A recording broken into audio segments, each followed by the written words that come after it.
Okay, welcome back mga scalper. Another technical analysis for BTC. And wag na nga nating patagalan pa. Daily time frame is isang red candle and average yung volume. Meron tayong selling pressure yesterday. Pilit niyang binababa to 65k but meron pa rin tayong mga buyers na pilit inaakyat yung price dahil nag-close yung candle above support area. Silipin natin yung possible scenario sa lower time frame. Kung makikita natin, BTC is forming double bottom. So nagkaroon na tayo ng double bottom here, one of the reversal pattern for uptrend.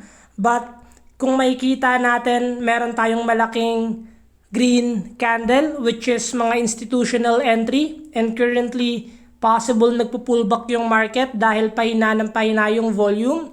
Kaya meron tayong trendline resistance dito dahil possible na magkaroon ng breakout, possible to continue yung uptrend momentum na ginawa ng malaking green candle na to. So yung invalidation natin is the moment na bumalik yung BTC below here and basagin niya yung previous low natin.